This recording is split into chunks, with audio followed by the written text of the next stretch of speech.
மறைந்த முதலமைச்சர் ஜெயலலிதாவின் நினைவிடத்தில் அதிமுக தொண்டர்கள் மற்றும் பொதுமக்கள் இன்றும் அமைதியான முறையில் அஞ்சலி செலுத்தி வருகின்றனர். அது குறித்த நேரடி தகவல்களை தருகிறார் அங்குள்ள எமது செய்தியாளர் லோகநாதன். லோகநாதன், இன்றைய தினம் எத்தனை பேர் மறைந்த முதலமைச்சர் ஜெயலலிதாவிற்கு அஞ்சலி செலுத்துவதற்காக அவருடைய நினைவிடத்திற்கு வந்திருக்கிறார்கள்? அவர்கள் அனைவருக்கும் அந்த இடத்தில் அனுமதி அளிக்கப்பட்டுள்ளதா? அது தொடர்பான தகவல்களை பதிவு செய்யுங்க லோகநாதன். ஜெயலலிதா அவர்களுடைய 2வது நாள் துக்க அனுசரிப்பு இங்கே நடைபெறுது. இதனால் தொடர்ந்து பொதுமக்கள் வந்த வண்ணம் உள்ளனர். நேற்றை விட தற்பொழுது மட்டும் அதிக அளவில் மக்கள் வந்த வண்ணம் இருக்கின்றனர். நீண்ட வரிசையில் அமைதியான முறையில் தங்களுடைய அஞ்சலியை செலுத்தி வருகின்றனர்.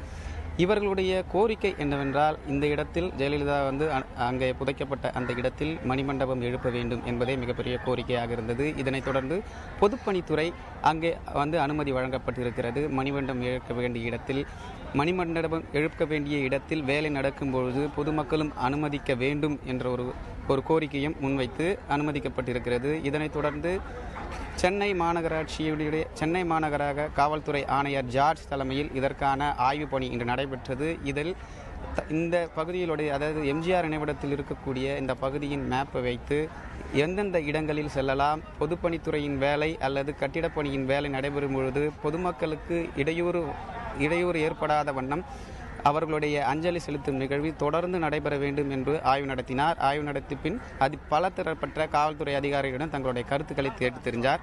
இது மட்டுமல்லாமல் தமிழகத்தில் உள்ள ஒட்டுமொத்த மக்களும் அல்லது வர முடியாமல், அதாவது நேரடியாக தமிழக முதல்வருடைய இறுதி சடங்கை பார்க்க முடியாத நபர்கள் பல்வேறு மாவட்டங்களில் இருந்தும் பல்வேறு மாநிலங்களில் இருந்தும் தொடர்ச்சியாக வந்து கொண்டிருக்கிற சூழலில் இலங்கை பிரச்சினைக்கு ஒரு மிகப்பெரிய தீர்வு காண வேண்டும் என்று தங்களுடைய சட்டப்பேரவையில் ஒரு தீர்மானம் நிறைவேற்றினார். இலங்கை பிரச்சினைக்கு அனைத்து இந்திய சமுதாயத்தையும் எதிர்த்து தீர்மானம் நிறைவேற்றக்கூடிய நமது செல்வி ஜெயலலிதா அவர்களுக்கு தற்பொழுது இலங்கையை சேர்ந்த ஒரு எழுத்தாளர் நடிகருமான ஜெயபாலன் தற்போது நம்மிடம் இருக்கிறார். குறித்து சொல்லுங்க.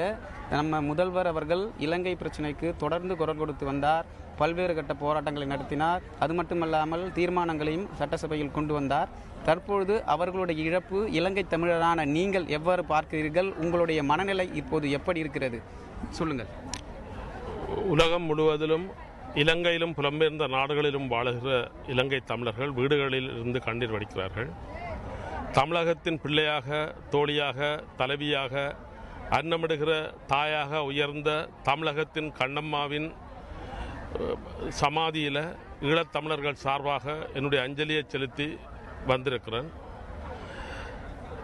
எங்களை விமர்சித்த போது சரி, எங்களை ஆதரித்து உலகம் முழுவதற்கும் எங்களுடைய குரலை கொண்டு சென்ற வகையில் எங்களுக்காக எழுந்த போதும் சரி, அவர் உண்மையாக இருந்தார், உறுதியாக இருந்தார். அந்த வகையில் ஈழத்தமிழர்கள் என்றுமே அவருக்கு நன்றியாக இருக்கிறோம். புலம்பெயர்ந்த நாடுகளில் ஈழத்தில் நடந்த பெரிய ஊர்வலங்கள், ஆர்ப்பாட்டங்களை மேற்குலகம் தங்களால் தடை செய்யப்பட்ட ஒரு இயக்கத்தின் ஆர்ப்பாட்டமாக பார்த்து ஒதுக்கிய பொழுது தமிழ்நாடு அரசு, ஜெயலலிதா அம்மையார், தமிழ்நாடு அரசு தன்னுடைய கண்ணம்மாவின் தலைமையில், தமிழுணர்வாளர்களின் தலைமையில், தமிழ்நாட்டு மாணவர்களுடைய தலைமையில் தமிழ்நாடு எங்களுக்காக எழுந்து குரல் கொடுத்தது தான் மேற்குலகை திரும்ப பார்க்க வைத்தது. அந்த வகையில் தமிழ்நாட்டின் கண்ணம்மா எங்களுடைய கண்ணம்மாவாகவும் மேம்பட்டிருக்கிறார். அவர் இது எங்களுக்கு விட்டு சென்றது, அவர் உலகத்துக்கு விட்டு சென்றது இலவசங்களை எப்படி ஒரு தேர்தல் பிரச்சாரமாக்காமல் எப்படி பெண்களையும் மாணவர்களையும் வல்லவர்களாக்குறதாக பயன்படுத்தலாம் என்கிற ஒரு லீகேசியை விட்டு சென்றிருக்கிறார். உலக நாடுகளிலே உள்ள முதலாளித்துவ பொருளாதார அறிஞர்கள் எல்லோரும் மீனவனுடைய குழந்தைக்கு மீனை கொடுக்காத தூண்டிலை கொடு என்று சொன்ன பொழுது, மீனவனுடைய குழந்தைக்கு மீனை கொடு சாப்பிடட்டுக்கும், மீனவனுடைய குழந்தைக்கு புத்தகத்தை கொடு படிக்கட்டுக்கும், மீனவனுடைய குழந்தைக்கு சீருடைய கொடு, லேப்டாப்பை கொடு, அவர்கள் இந்த உலகத்தை வெல்லுவார்கள் என்ற கனவை நனவாக்கி இந்தியா முழுவதற்கும் உலகத்தில் உள்ள மூன்றாம் உலக நாடுகளுக்கும் முன்னுதாரணமான ஒரு சமூக நல திட்டத்தின் தாயாக அவர் உயர்ந்திருக்கிறார். அவருடைய உண்மையான நினைவு மண்டபம் சமூக நல திட்டங்களை கொண்டு பெண்களையும் மாணவர்களையும் எப்படி வல்லவர்களாக்குறது என்கிற தொடர்பான ஒரு ஆய்வு நிலையமாகத்தான் இருக்க முடியும்.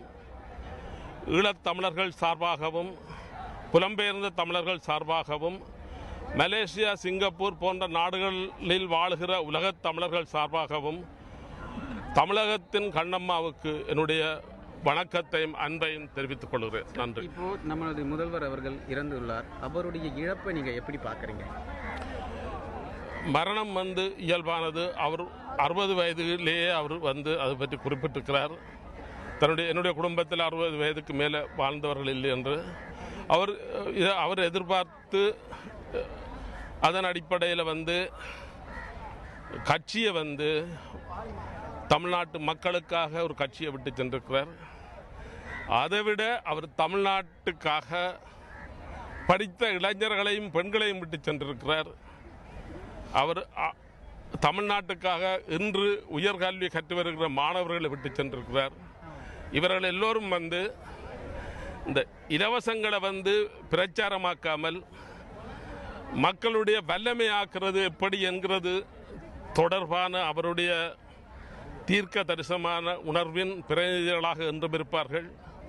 தமிழ்நாடு இந்தியாவின் முதன்மை மாநிலமாக வருகிறது மேல்மட்டத்தில் நிகழ்ந்த ஒரு நிகழ்வாக இருந்தது. அதை சாதாரண ஏழைகளுடைய மட்டத்துக்கு, சாதாரண பெண்களுடைய மட்டத்தில் இருந்து இந்த தமிழ்நாடு முதன்மை மாநிலமாக உயர்த்தியதில் ஜெயலலிதா அம்மையாருடைய சமூக நல திட்டங்கள் மிகவும் முக்கியமான பங்காற்றுகிறது. இந்த வகையில் அவருக்கு பிறகும் தமிழ்நாடு மேலும் அவருடைய பாதையில் முன்னேறி செல்லும். அவருக்கு பிறகு வருகிற எந்த தலைவர்களாலும் அவர் முன்னெடுத்த சமூக நல திட்டங்களை கைவிட்டு விட்டு தமிழகத்தின் தலைவர்களாக இருக்க முடியாது. இந்த சூழல் ஒரு ஆரோக்கியமான சூழலை அவர் விட்டு சென்றிருக்கிறார். எங்களுக்கும் ஒற்றுமையாக இருக்கும்படியான ஒரு செய்தியை ஈழத்தமிழர்களுக்கும் அவர் விட்டு சென்றிருக்கிறார். தமிழகத்தின் ஆளுமை மட்டுமல்லாது உலக தமிழர்களின் ஆளுமை தற்பொழுது மண்ணில் மறைந்துள்ளது என்ற ஒரு கருத்தையும் முன்வைத்திருந்தார். அது மட்டுமல்லாமல் இளைய தலைமுறை, அதாவது இந்தியாவின் வருங்கால தூள் என்ற ஒரு தூணை விட்டு சென்றுள்ளதாகவும் அது திளைக்க கல்வி என்ற அறிவை ஊட்டிச் சென்றதாகவும் இந்தியத்தையும் தமிழகத்தையும் காக்கக்கூடிய ஒரு வல்லமை படைத்த தமிழ் மக்களையும் தமிழ் மாணவர்களையும் கொண்டுள்ள ஒரு மிகச்சிறந்த தைரிய மங்கை மற்றும் ஒரு ஆளுமைத்திறன் கொண்ட நம்மளுடைய தமிழகத்தின் முதல்வர் அவர்களின் இறப்பு ஈடு இணையற்றது என்றும் கருத்துக்கையும் பதிவு செய்துள்ளார்.